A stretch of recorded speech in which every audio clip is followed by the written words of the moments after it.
Is your veg plot still productive? Well, we're going to have a look around ours today on Pots and Trowels, which is brought to you with the support of Cobra Garden and Mr. Fothergill Seeds.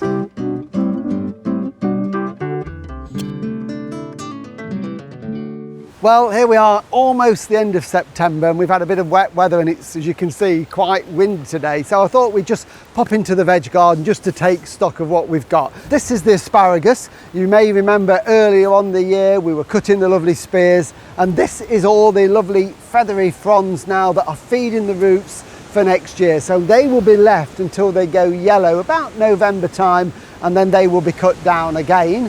We've got the leek bed here, or the onion bed. The onions have all been harvested, but we've got the leeks in that we will be enjoying all the way through the winter. In fact, we could really start to lift these if we wanted to now, and they'll keep us going through until about next April time. And then on this side, we've got the cabbage bed. The cauliflowers and the summer cabbages, they've gone, they've been cleared out. So we've got the Brussels and the winter cabbages, Savoys, and the kales there. Now, the netting is normally to keep the butterflies off, but we've left it on because pigeons are a real problem in our garden. Hello, Molly. Have you come to just check on the cabbages, make sure everything's okay? Good girl. Go and find a pair. That's it, go and find a pair. We've kept these on because the pigeons are a real problem in the garden, and if I take the nets off, they will come and start pecking at these. So they'll stay on pretty much all the way through the winter. So they're all looking good.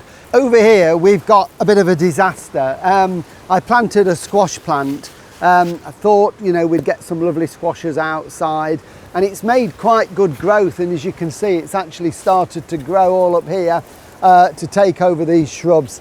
That is the only squash on it, and here we are, the end of September. So unfortunately, that isn't going to make it. This was planted out in June, and it's made a fair bit of growth, but this is just going to be destined for the compost heap, unfortunately. So we won't be having squash soup this winter, but never mind, we'll try again next year. You can't get them all to grow every year. So I just want to wander now and show you the cut flowers, because they've done really well this year. Cosmos in particular has been really good. I've got two types. This is a little dwarf one, but we still use it as a cut flower. I just put it in little vases and little sort of egg cups and little old milk bottles. And this one is a really, really lovely one, this one. This was grown from seed, and it's just a almost semi-double flower there. It's one of the Fothergill's range, as you'd expect. And these are great, and the more you cut them, the more they flower. So I just pop round every now and again and just snap off some of the dead heads that have gone over, and then we can see there are lots of buds coming on there. And as long as we get some reasonable weather over the next 2 or 3 weeks and not hard frost, then there's no reason why these won't continue flowering, and we can just enjoy them in the house. It's just nice to bring something into the garden. And then on this side, we've got the dahlias.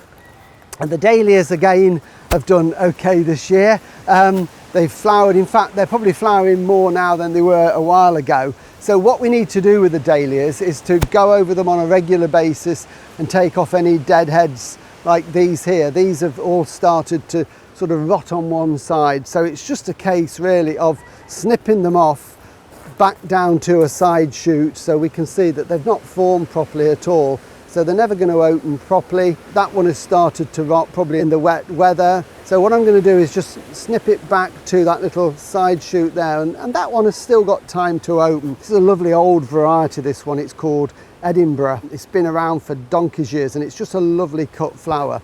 This one is Twinings After 8. So it's a lovely single one, and the bees absolutely adore this single flower.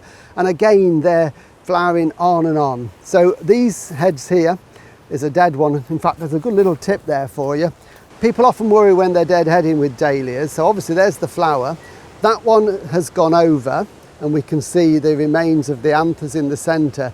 And this one has yet to open. So basically, if it's a round bud like that, it's still to open. If it's a long pointy one with the yellow anthers in the middle, that one is finished. So it's just a case of snipping those off and leaving these. And again, dahlias will often flower right the way through until the end of October, or till we get the first heavy frosts. And the other things that have done well are these. These are Alströmerias.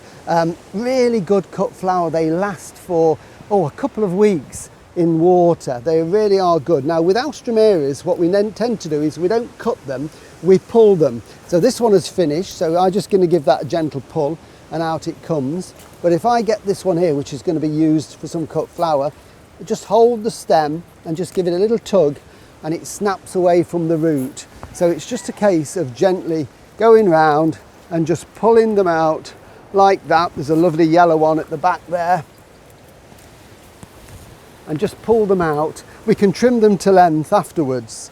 And it just means by pulling them out like that, you don't get little dead stems that rot back down to the crowns. So they really are easy just to pull out like that. And I think they look amazing. I really, really like Alstroemeria. This is a perennial. It's hardy in the garden. It'll come back every year, and with a little bit of foliage in there, they look really good. So next time I might do a little arrangement for you. I'll just put those there. We mustn't forget to pick them up. Back onto the veggie side here. Runner beans have done really well this year, but they've finished now. This was the sowing that was made in May. I know I talked to one or two people about doing a late sowing. I didn't do one. I wish I had done, but these have finished, and in the windy weather they've started to rock around. So my job in the next few days is to carefully take all of those out, chop them all up, and then they can go onto the compost heap. So we'll go across there now because we need to get it ready. So these are my two little compost heaps. I've got another one out the back there, and I have the two on the go so that you've always got one full that is sort of stewing and getting ready to rot down, and then one that's got green waste in. So this is the one that we're filling at the moment, and it's almost full. I just put a piece of old cardboard on it, just helps to seal in the moisture. And as you can see in here, it's got, you know, the carrot tops, it's got grass cuttings in there. I mix in when I clean out the hens, so all the waste from the hens. So I've just been round the lawn. This windy weather, lots and lots of leaves are blowing off the tree, so I've just been round with the mower to suck some of the leaves up and do a bit of trimming. And this is ideal for mixing in. So we've got that mixture there of the grass, which is quite soft and green, but we've got the more coarse leaves in there. So that can just be sprinkled onto there like that, and any waste that we get out the garden as well. I also grow next to it this comfrey plant here. So, you know, what I do is just chop a bit of that off, because it's just good to mix in all sorts with the compost. You don't want to fill it just with grass cuttings, you don't want to fill it just with leaves. It's a case of getting all the different textures in there, some coarse, some dry, some fine, and this is particularly good, is the comfrey for rotting down. It just adds that bit of coarseness to it. And then just using my little fork, I'm just going to just mix it in. I like to just mix it into the layer below so that this stage it will all heat up together. So mix that over just very quickly like that. Firm it down. There's enough moisture in there for what we need. It's not going to need an awful lot more to top that up, and then we can put the cardboard back on there, and of course eventually that will rot down into the compost. Now this one I stopped filling a while ago. The ivy's growing into it a little bit, so I will cut that back. We put some cardboard on. As you can see, that's all but rotted away now, so that all adds to it. And if I just rake the top bit off, because what I would do when I'm starting to clear this out, the top bit I will add to the other heap, but if I just go into there and just dig that over, we can see there's a plant label there. I'm going to blame Mrs. Fish for that, but we can see now we're getting this lovely, lovely compost in there. So this has had all summer to rot down, and you can't smell that, but compost should never be smelly and horrible and sour. It should smell really earthy, like walking through a forest. It's got that lovely, lovely scent, and that is, you know, almost good enough to eat, isn't it? There's worms in there. It's got lots of organic matter in it. It's really, really rotted down well. I'm really pleased with that. So there's probably going to be 8 or 10 wheelbarrow loads of compost in there that I'm going to start taking out any time now. That can be spread on the empty borders around perennials and shrubs as we start to cut them down, for the simple reason I need to empty this bin, because as I clear the veg plot, I'm going to have so much waste that is such a valuable commodity in any garden. That will go in here, then that will rot down by the spring, and then this one will be ready then later on in the year for us. So it's just keeping it going all the time. But that is really, I can't stop digging. That's amazing. Look at it all the way down. We've got this wonderful compost. So if you want a bag, pop round and see me and we'll do a deal.